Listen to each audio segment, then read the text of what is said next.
योगी संत नंद लाल की असीम असीम जय जयकार हो। असीम असीम जय जयकार हो।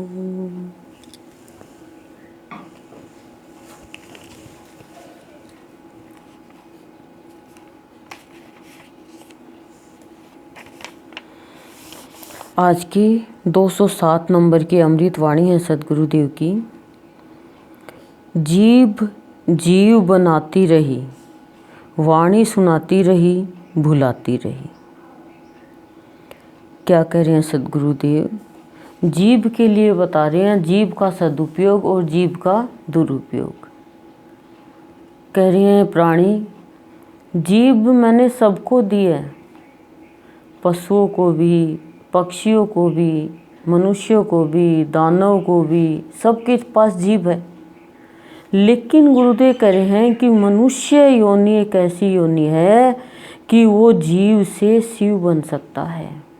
जीव कौन है?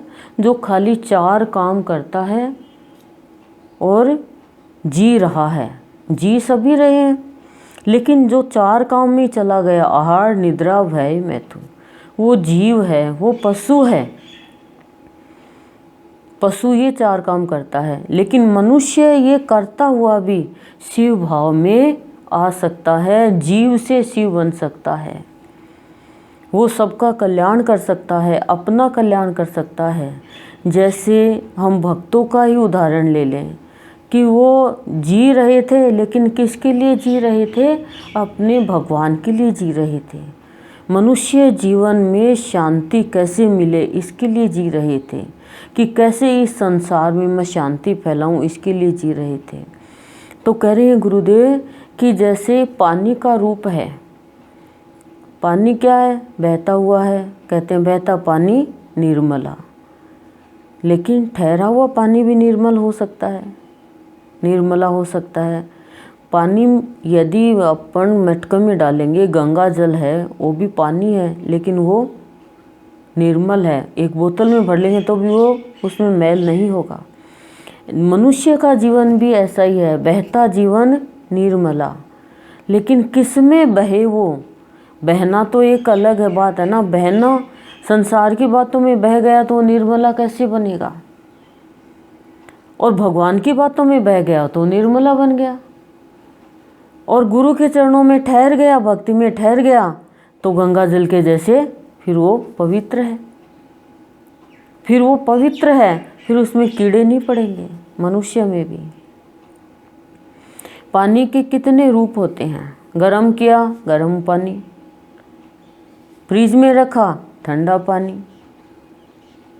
रंग डाला, उसमें दूध में डाला तो दूध का रूप हो गया। शरबत में डाला, शरबत का रंग हो गया, रूप हो गया। चीनी डाली, मीठा हो गया। नमक डाला, नमकीन हो गया। ऐसी मनुष्य के अनेक रूप है। क्रोध आया, लाल हो गया, क्रोधी हो गया, नुकसानदायक हो गया दूसरों के लिए, खुद के लिए। शांति आई, शांति का रंग चढ़ गया, शांति का रूप हो गया, सबको अच्छाई देने लग गया, ठंडा हो गया। तो ऐसे ही जीवन है। अपने जीवन को समझे प्राणी, लेकिन समझ क्यों नहीं पा रहा? इसका कारण क्या है?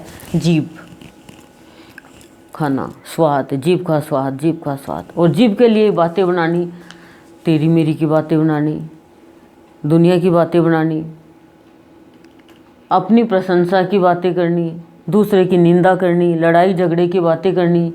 तो करें इन बातों के कारण। और सुबह उठते ही जीभ के स्वाद के लिए ही चाय ले ली, नाश्ता ले लिया, खाना ले लिया, बस जीभ का स्वाद चाहिए। आज खाना अच्छा नहीं बना, आज तो समोसे बनाओ। अब जैसे लॉकडाउन चल रहा है तो लोग सब घर में खाने की रेसिपी बना रहे हैं, रेसिपी देख रहे हैं कि क्या कैसे क्या बनेगा, कैसे क्या बनेगा। यदि लोग ये सोचे लॉकडाउन है तो मैं मेरी ज़िंदगी बनाऊं, मैं मेरा जीवन बनाऊं, कैसे मैं भाव फैलाऊं, कैसे मैं प्यार फैलाऊं, कैसे मैं सबका कल्याण करूं, कैसे मेरे जीवन को ऊंचा उठाऊं, कितना नाम मैं ले लूं भगवान का। अभी जैसे बिजनेसमैन है, बिजनेस नहीं करना उनको, तो वो अपने इस जीभ से जितना बिजनेस में झूठ बोला है, सत्य बोला है, वो सत्य बोले, भगवान का नाम स्मरण करे, जल्दी उठ करके। बिजनेस के लिए जल्दी उठते हैं तो ऐसे भगवान के लिए भी जल्दी उठे, नाम ले, हवन करे। तो कह रहे हैं ये जीभ है, जीभ के स्वाद के लिए तो करते ही रहते हैं। कमाई किसके लिए? जीभ के स्वाद के लिए। सुबह लगते हैं, शादी होती है तो पहले मेनू बनाते हैं, क्या बनेगा। लोग कहते हैं ये हमारे खाने में होना चाहिए, हम कहते हैं अरे इतनी बड़ी स्टोर लगी हुई थी। जीभ के लिए क्या मीठा चाहिए, नमकीन चाहिए, चरचरा चाहिए, कड़वा चाहिए, मतलब कुछ भी करे तो कहीं से भी लाओ, नीम के पत्ते तोड़ के लाने ज़रूरी है। खाली जीभ का स्वाद, अंदर में कुछ नहीं है, खाया गाती हुआ माटी। अरे उनके खाकर आए, 10 चीज़ अच्छी है, 11वीं चीज़ थोड़ी सी टेस्टलेस है, स्वाद रहता है। अरे काहे का खाने पे बुलाया, वो चीज़ तो कितनी ख़राब थी। अरे 10 चीज़ अच्छी थी, वो खा लेती ना तू। सूखी सब्जी बना दी, खाना अच्छा नहीं बना आज तो, यही रुक गया। अरे पानी के साथ पी ले, कोई ज़रूरी है क्या? दही ले ले, दही भी नहीं है तो खाली यहीं का है। हमारे बाबा 2 रोटी खाते खाली, अल्पाहार देते काफ़ी टाइम तक, तो 2 ही रोटी खाई बाबा ने, वो भी अपने हाथ से नहीं खाई, माता बना से खिलाती थी। और हम तक तो ठूस ठूस के यहाँ तक कर लेते हैं और फिर कहते हैं अब क्या करें, अब करे क्या, अब सो जा तू, लट्टू हो गया खाने में। अरे लट्टू ही होना तो भगवान पे होना। भजन ठूस ठूस के पढ़ ले यहाँ तक, भजन में इतना डूब जा, पानी में डूबेगा तो मर जाएगा और भक्ति में डूबेगा तो तर जाएगा, अमर हो जाएगा। लेकिन नहीं डूबना आता प्राणी को, नहीं अमर होना आता प्राणी को। क्यों? खाली खाने के लिए बस। सुबह से लेके लेडीज़ घर में घुसती है, रसोई में रात हो जाती है, आज ये बनाया, आज ये बनाया। अरे बनाओ, भगवान के लिए प्रसाद बनाओ, भगवान के बच्चों के लिए प्रसाद बनाओ, लेकिन इस जीभ को कम से कम भगवान का नाम तो दो। लेकिन इसी में लगे रहोगे क्या खाली? तो कह रही हैं जीभ जीव बनाती रही। बोला प्राणी तू इंसान है, भगवान का दूसरा रूप है, लेकिन जीभ के कारण तू जीव भाव में चला गया, पशु भाव में चला गया तू खाली। तो वाणी सुनाती रही, भुलाती रही। बोले खाली इस जीभ से वाणी बोलता रहा, फ़ोन से भी 1-1 घंटा बात करी तो निरर्थक बात करती रही, नकारात्मक की बात करती रही, परमात्मा की बात नहीं करी। अपनी बड़ाई की बात करते रहे और दुख की बात करते रहे, चिंता की बात करते रहे, जिससे कुछ भी लाभ नहीं है। और बुलाती रही क्या कि तू क्यों आया इस संसार में, क्या इसीलिए आया तू इस संसार में? तू परमात्मा का अंश है, भूल गया प्राणी, खाली जीभ के कारण ही।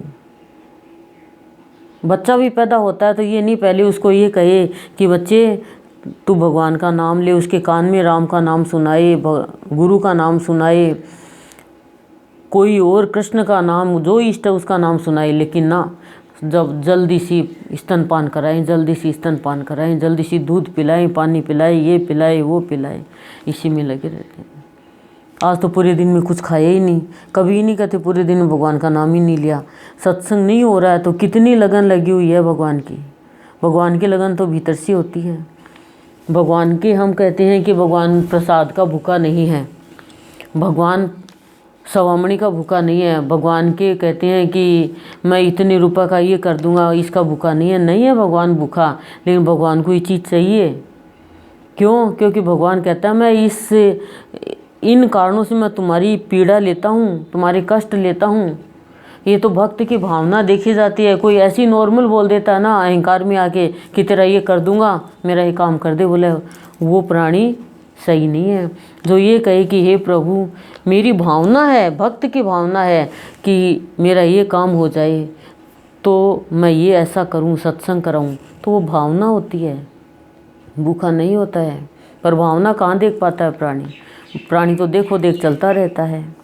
तो ऐसे ही गुरुदेव में कह रहे हैं कि प्राणी जैसे अभी चल रहा है कि सुना है, मेरे को तो पता भी नहीं, कि जूम ऐप है, तो कह रहे हैं गुरुदेव भाव दे रहे हैं कि प्राणी जूम पे तू सत्संग करके यदि जूम नहीं बना और झूम नहीं गया भगवान के भाव में तो करता रहे, क्या फ़र्क पड़ता है। एक खाना बनाने वाली खाना बनाती रहती है और पैसे ले जाती है, बस छुट्टी। गर्मी में मरती है, सर्दी में तो अच्छा लगता है चलो, लेकिन ठंडा हाथ तो होता ही है। तो करते रहो बोले काम ऐसे, जब तक झूम नहीं जाओ और जूम नहीं हो जाओ, बड़े नहीं हो जाओ, तब तक क्या है।